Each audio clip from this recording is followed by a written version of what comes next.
Eu lembro de um caso, né, um processo movido pelo Ministério Público, uma apuração, até de um processo licitatório.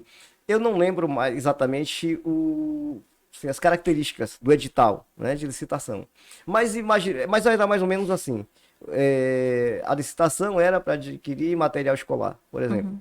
É, no edital previa que a cola tinha que ter tampa azul, um holograma na cor tal, É não sei o assim que mesmo. na cor tal, o lápis tinha que ter um sinal característico, não sei o que, a borracha tinha que ser, não lembro, mas quadrada, com pontas, com bordas arredondadas, ou seja, a gente percebe que é uma coisa Direcionado. direcionada, certo? E aí, isso é intencional ou será que isso foi apenas incompetência? Pronto. Agora, intencional de quem? Alguém vai responder aí por esse direcionamento desse processo licitatório. Agora, quem é que responde? Será que o gestor estava ciente desse direcionamento? Porque não é ele quem faz, né? Quem elabora esses critérios e que vai fazer parte deste momento necessariamente do procedimento licitatório. Então, talvez ele nem tenha tido conhecimento disso. Tem engraçado, uma vez a gente foi visitar um gestor e ele estava mostrando só a papelada da semana que ele tinha para assinar. Que ele manda imprimir tudo porque ele olha tudo. Ainda que de maneira rápida, mas olha tudo. Era uma pilha desse tamanho. Meu sócio até tirou foto.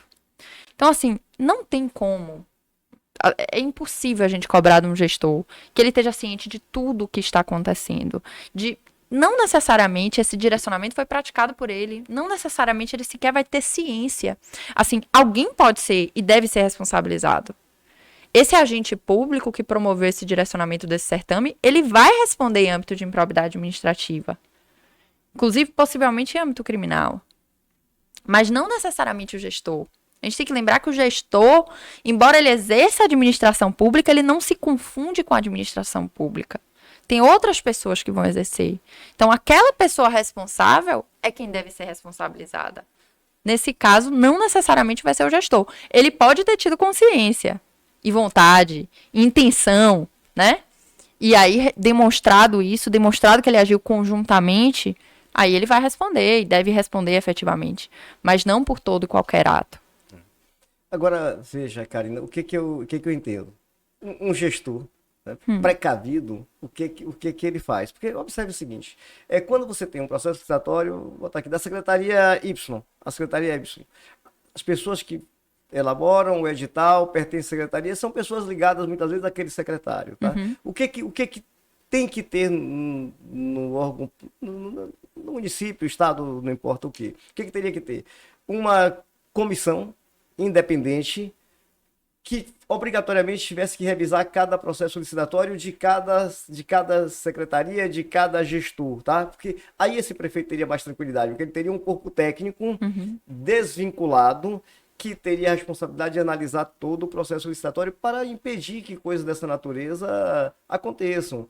Então, quando eu disse aqui que quando há um afrouxamento na responsabilização do gestor público, isso de modo geral incentiva um descuidado maior com a coisa pública, porque não, agora tem prescrição, agora eu só respondo se ficar provado que houve dolo, que houve intenção, você compreende? Então, assim, acaba havendo também um certo descuidado. Você sabe que quando há certeza de impunidade, o cuidado diminui.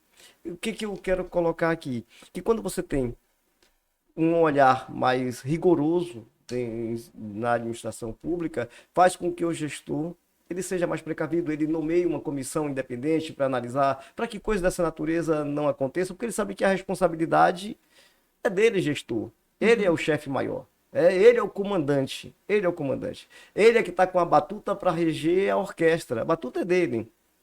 Daí a responsabilidade ser muito grande também dele. Tá?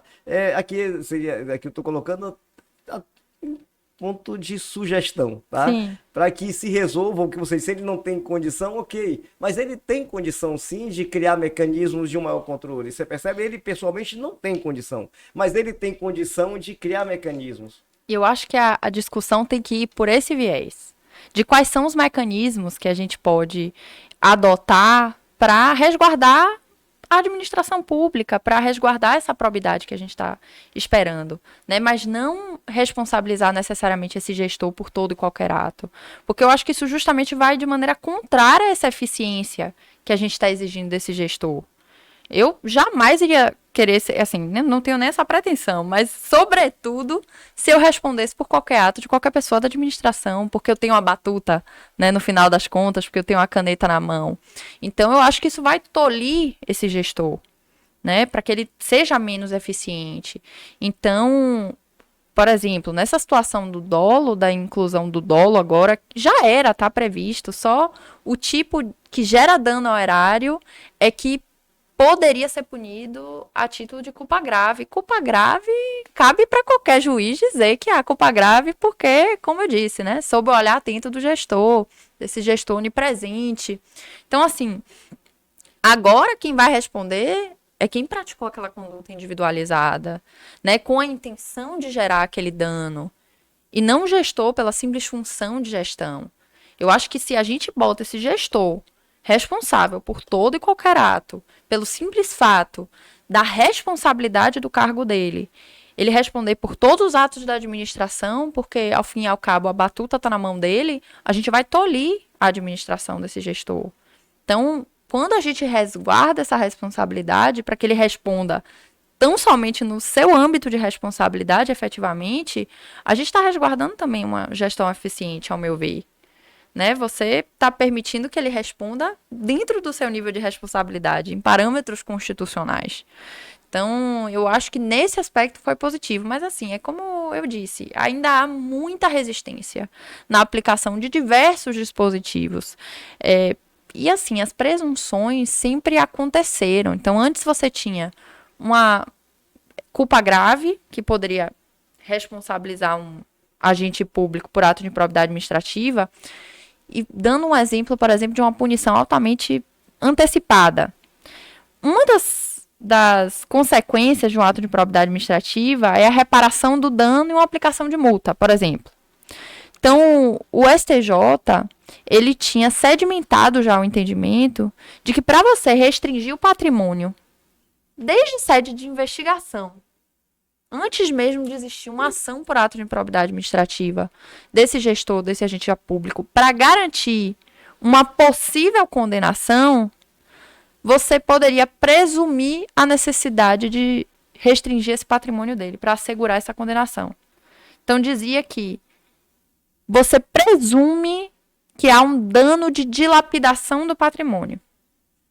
Era isso que se entendia. Então, a gente tinha presunção de dano, presunção de culpa, presunção de dilapidação do patrimônio, e você vai ali tratando essa pessoa como um condenado desde uma investigação, sem nem ter um processo ainda. Aí a lei veio agora e deixou claro que essa indisponibilidade de bens, ela é possível. Você pode assegurar essa condenação com patrimônio desde sede de investigação. Mas, para isso, você tem que demonstrar que esse gestor, que esse agente, ele está querendo dilapidar esse patrimônio, ele está agindo de uma maneira em que esse patrimônio não vai estar assegurado lá na frente, né? Então, assim, é só que as coisas sejam feitas de forma legal, de forma devida. Você pode constranger o patrimônio, desde que de forma legal, desde que você preencha os requisitos necessários, você tem esse perigo da demora efetivamente, né? Você pode responsabilizar esse gestor e deve responsabilizar esse gestor, desde que por um ato intencional em âmbito administrativo de improbidade, desde que por um ato intencional, desde que por uma conduta individualizada, ainda que omissiva, né? Ainda que ele tenha se omitido de uma conduta. Então, é só esse ajuste para que essa responsabilização ela siga os parâmetros constitucionais. Eu entendo que é dessa forma, mas eu vejo ainda muita resistência na aplicação. Karina, se você olhar, assim, historicamente, o número de condenações de gestores em relação ao número de denúncias é muito baixo. Tá? Sim. Existem milhares de denúncias e o número de condenações é muito pequeno, tá? O que resulta realmente em condenação, e sempre foi, tá? E sempre foi. E agora vai ser menor ainda. Depois da alteração da lei de improbidade, vai ser menor ainda. Vai ser muito menor, isso é fato. É, então, na minha opinião de cidadão, tá? Volta Sim. aqui a tirar aqui a figura do advogado e de cidadão. O que que acontece? O empresário, quando ele escolhe mal, ele paga a conta, tá? Porque é a empresa dele que vai à bancarrota. É o patrimônio dele que está em jogo. Então, o empresário, quando ele escolhe mal, ele paga a conta. O gestor público, quando ele escolhe mal, quem paga a conta é a sociedade. Tá tudo bem, tá tudo maravilhoso, tá tudo perfeito. Você compreende assim, a minha indignação quando eu coloco que é preciso que haja um maior rigor, até para que quem se candidate a um cargo eletivo, ele saiba que vem junto ali uma responsabilidade muito grande, Eu né? concordo que tem que pagar a conta, mas eu acho que não necessariamente pela lei de improbidade. Acho que isso pode ser nos tribunais de contas, né? Se for o caso, obviamente, né? Se for uma situação dolosa, se foi com intenção, aí ele vai ter que responder em âmbito penal, em âmbito de improbidade, quem sabe uma cassação de mandato na Câmara dos Vereadores por uma infração político-administrativa, né? Da lei de crime de responsabilidade de prefeito, o decreto-lei 201. Então, assim, mas se é uma situação em que essa responsabilidade ela é objetiva, pelo nível de responsabilidade, pela importância desse cargo que ele está exercendo, aí eu acho que ele tem que responder por essa conta, mas em âmbito do Tribunal de Contas, em âmbito civil, por ato de direito de improbidade administrativa, perdão, por direito sancionatório, para ele ser punido nessa gravidade pessoalmente, aí eu não acho que tem que ser uma conduta objetiva assim, dessa forma, não. Muito bem, Cassiano, muito bem colocado, mas chegando aqui ao final do nosso bate-papo, e que pena, né? Eu queria que você tivesse alguma coisa mais que você queira acrescentar nesses instantes finais com relação ao tema que você, nesse momento, acrescente.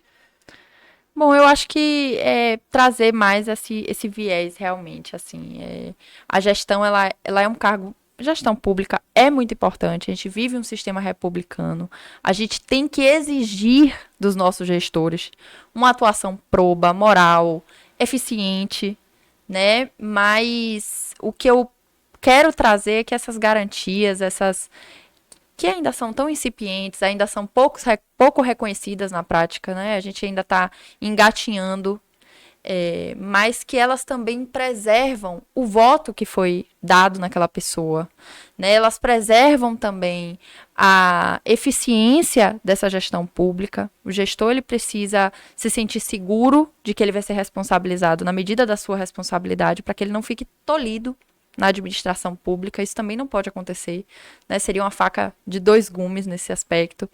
Então, falando aqui do meu lugar de fala como garantista, né, do direito penal, que também traz esse viés aqui ao direito sancionador, a lei de improbidade, e que atuo com gestores públicos e vejo como a coisa é feita na prática, assim, de maneira absolutamente se responsabiliza por qualquer conduta, não necessariamente vai se punir, mas se responsabiliza, o que já tem muita repercussão.